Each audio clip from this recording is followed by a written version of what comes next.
এখানে পা দিচ্ছেন, আমরা আশ্চর্য হয়ে যাই।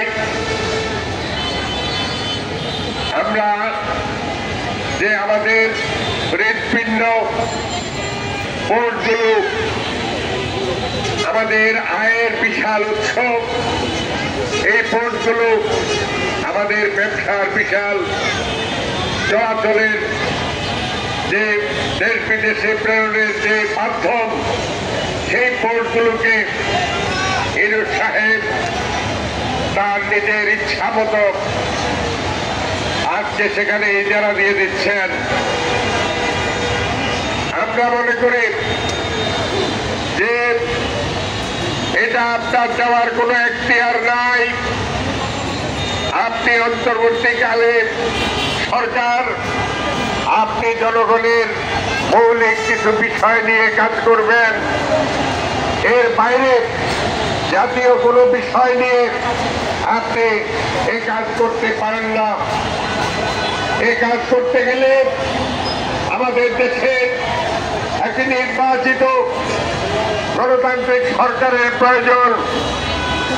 আমাদের দেশের বামপন্থীরা সহ বিভিন্ন শ্রেণী পেশার লোক সহ আমরা অনেকদিন থেকে বলে আসছি, অচিরেই আমাদের দেশে একটি নির্বাচন দিন। আপনি নিজে বলেছেন একবার ডিসেম্বরের মধ্যে নির্বাচন করবেন, পরবর্তীতে বলেছেন ফেব্রুয়ারির প্রথম দিকে, রমজানের আগে আপনি নির্বাচন দিবেন। সেই নির্বাচনে যারা ক্ষমতায় আসুক, তারা এ জাতীয় প্রোগ্রাম, এ জাতীয় ঘটনা নিয়ে তারা চিন্তা করবেন। জনগণ সেটাই চায় এবং আপনাকেও সে ব্যাপারে আমাদের বামপন্থীদের পক্ষ থেকে বহুবার বলা হয়েছে।